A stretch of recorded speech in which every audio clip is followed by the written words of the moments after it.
Hey, journaling buddies, how are you all doing? How are those gratitude reflections going? Have you noticed even the tiniest shift in your perspective or your mood? Maybe those heavy moments are feeling a little lighter? Or perhaps you've started jotting down life's blessings like a thoughtful text from a friend, the way the sunlight hits your coffee mug, or the sound of snow crunching under your boots. Speaking of snow, guys, can I just say it's freezing here in Connecticut? We had a snowfall a few days ago, and let's be honest, I'm not the cold weather girl. I'm the sunshine girl. But here's where gratitude kicks in. I'm wrapped up in a cozy blanket, sipping on hot cocoa, and so thankful for the warmth in my home.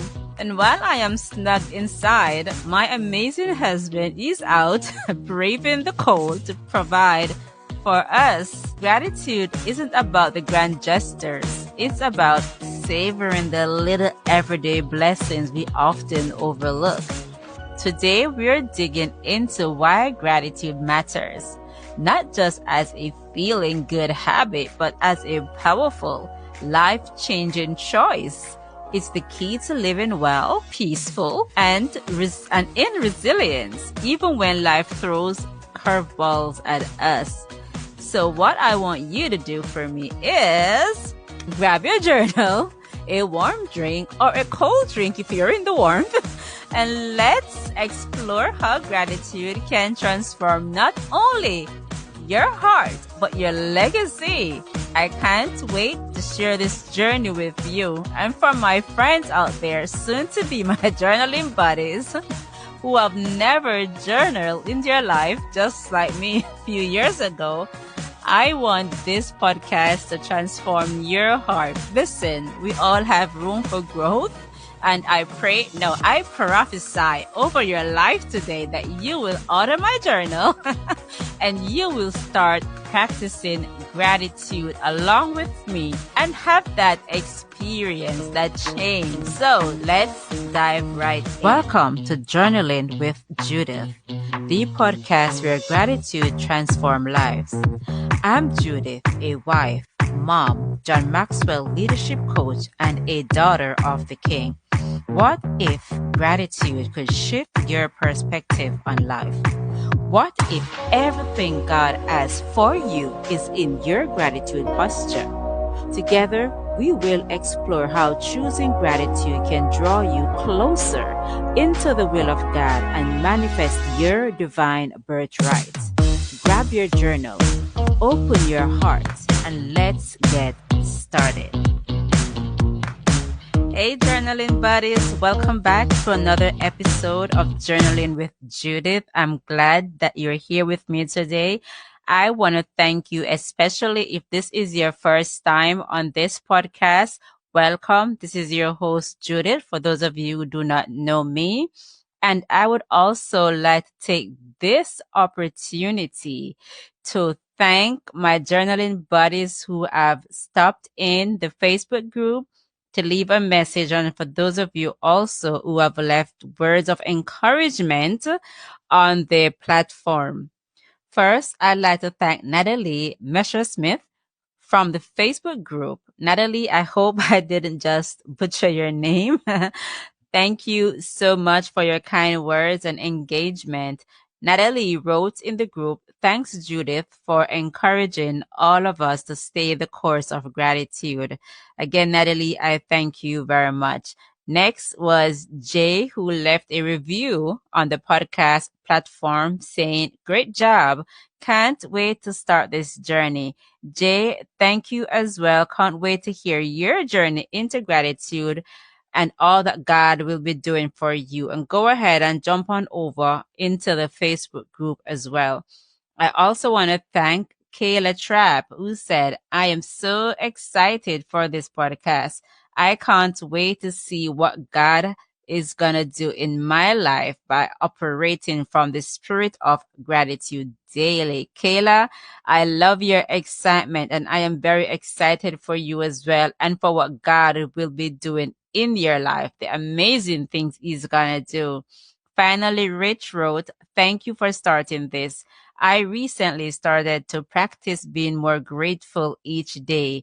Thank you so much, Rich, for sharing your thought with us. And thank you for that encouragement so that I too can continue on this journey. I am truly grateful for each and every one of you and the power of gratitude that will transform each and every one of us.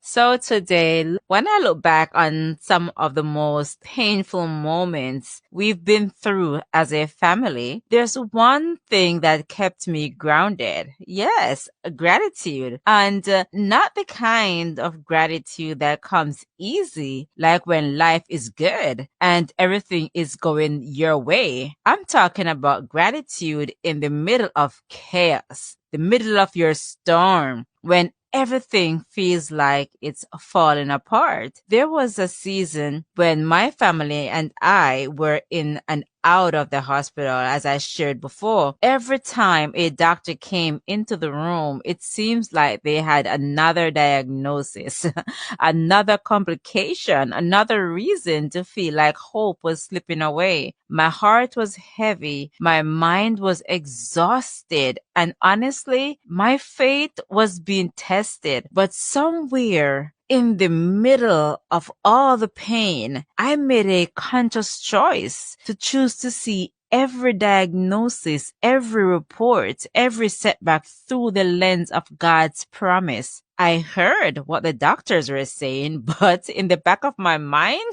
my spirit was saying something completely different. This is not the report I am receiving. This is not the report I am going to believe. Let me be clear. This wasn't easy. Everything in me wanted to scream. My physical body was hurting. My heart was breaking. But something shifted when I started to thank God, even in the midst of my pain. I thanked Him for the doctors who were doing their part, their best, for the strength to make it through another day, for strengthening my husband and my boys as they faced their own challenges in the situation, and for what I knew God was going to accomplish through it all, even if I could not see it as yet. Gratitude didn't take the pain away, but it gave me a new perspective, hope. Instead of focusing on the diagnosis, I concentrated on the healing.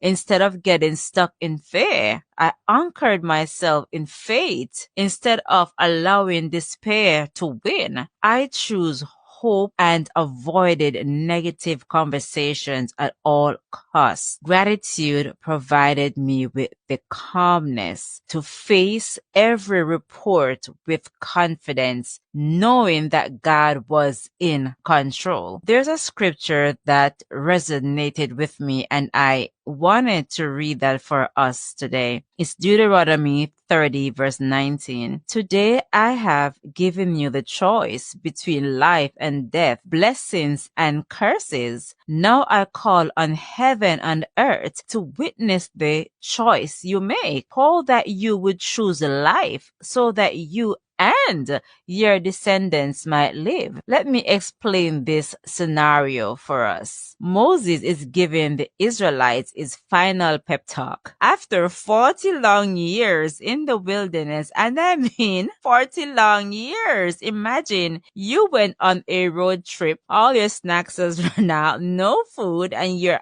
in your 40 year in the same clothes, the same shoes.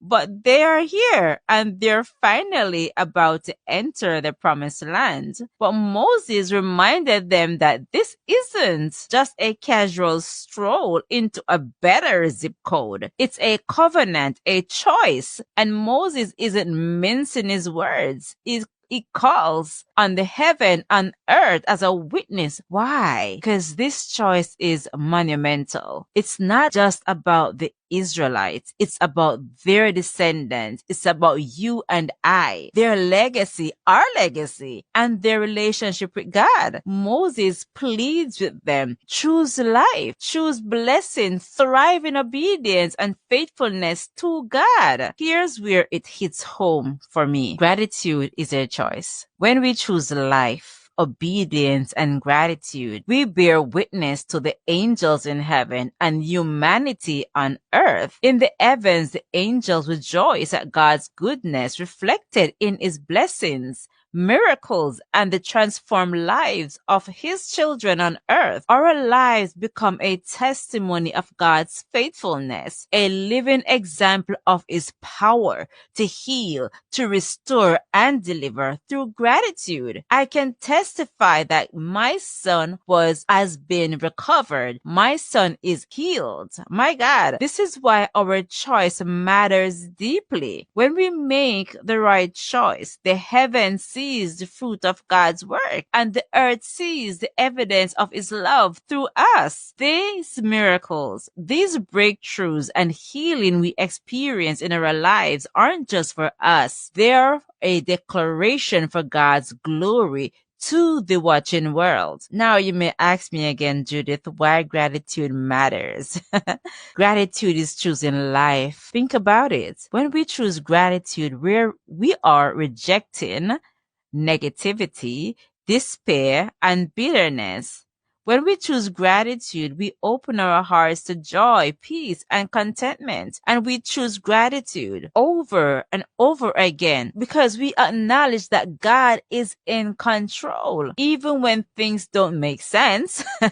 Because what my son went through, it didn't make any sense. He was only 10 years old. Gratitude isn't just about saying thank you for the obvious blessings of the healing. It's about surrendering our complaints, our worries, bitterness, letting go of unforgiveness so that God can work through our mess. That surrender aligns us with God's will. And here's the kicker as well for me. When we make the choice of gratitude, we're not just changing our hearts, we're building a legacy. Moses said, "Choose life so that you and your descendants may live." He wasn't just being poetic. Gratitude is life-giving. It creates a ripple effect that shapes the environment around us. When choosing gratitude, you set an example for your children, the community, and strangers. You're showing them what it looks like to trust God even when the road is rough. Imagine your child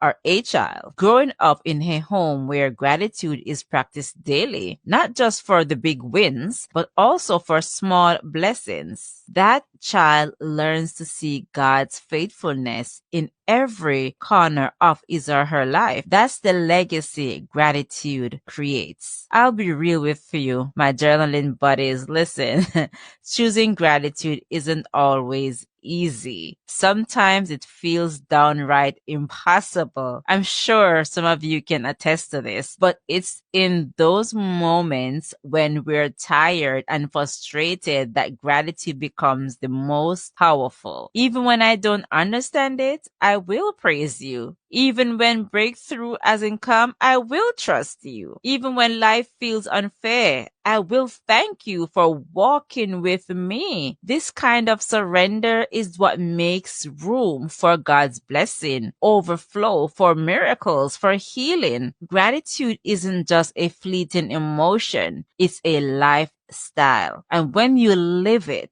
you bear witness to God's goodness. Heaven rejoices and the earth takes notice. So let's choose gratitude together. Your choice today matters. When you choose gratitude, you're declaring to the world that God is sovereign. You're inviting peace and spiritual abundance into your life and your generation. And you're building a legacy of trust and faith for those who come after you. This isn't just a practice, it's a journey. So my friends, if you are ready to take that next big, bold step with your girl Judith, I created a journal just for you to help guide you through it. It's not just a notebook. It's a tool to help you choose gratitude daily. It's a weapon, even when it feels hard and time is rough. So what will you choose today? Gratitude, life, blessings? Let's take this journey together, one small grateful step at a time. This week, let's make gratitude our practice. Journal 3 blessings daily. Speak your gratitude aloud to God or someone else. When faced with challenges, ask, what can I still thank God for right now? Gratitude matters because it aligns us with God's will. It helps us to foster peace in our hearts and reflect His love to the world. It's not just about us. It's about declaring His goodness for heaven and earth to see. I can't wait to hear how this practice transforms your life. So until next time, journaling buddies, keep choosing life and keep counting your blessing. Leave a review and let me know how is journaling going for you. Don't forget to like, follow, and share. And I would be grateful if you could leave that 5-star review for me on Apple Podcasts so others can find the show. I'll see you on the next episode. Before you go, thank you for tuning in to Journaling with Judith today. If this episode blessed you, please follow and subscribe. Also, share with a friend. Don't forget to join the Facebook group for daily prompts, extra guidance, and an amazing community of gratitude seekers. And remember to grab your copy of Journaling with Judith, available on Amazon, to make the most of this journey. You'll find the link in the show notes. Until next time, stay grateful, stay faithful, and keep journaling. God bless you, and I love you with the love of God.